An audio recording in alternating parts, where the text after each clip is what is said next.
Join us this week as we talk about the sex abuse scandal in the church and how we should move forward.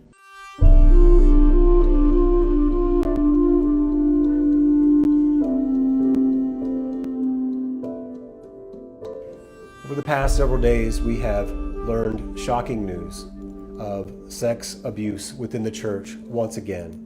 They were covered up in an era when there was a call for things to be brought out into the open and to have transparency. And yet these crimes that were committed by these men were not brought forward.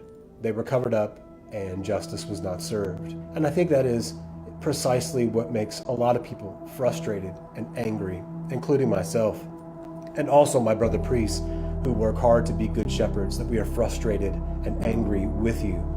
The reality is that it would be easy for us to just walk away, but it's bigger than that. The church is bigger than any bishop or cardinal or priest. It's bigger than any scandal because the church belongs to our Lord Jesus, who is perfect and the divine one. Dear people, we need to use our voices to speak against injustice, to call our leaders to be accountable, to call all people to be transparent about all these matters.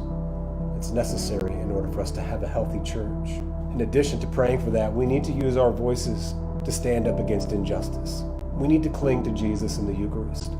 Our gospel is appropriately about the power of Jesus in the Eucharist, where he says, "Unless you eat my flesh and drink my blood, you have no life in you."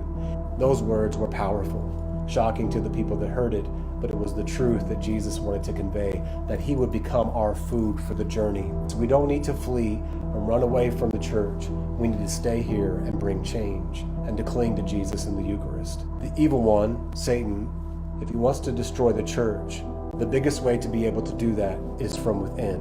It was an apostle that betrayed Jesus that led to his crucifixion. So we see that this corruption within the church, these evil things that have happened within the church, the reason that they happen is to take down the church from within. Support those good shepherds. Call for justice and cling to Jesus in the Eucharist. He is the source of our life. He is our food for the journey. He is leading us to salvation. My dear brothers and sisters, this is a painful time, monumental, historical in our lives. What we do from here matters greatly.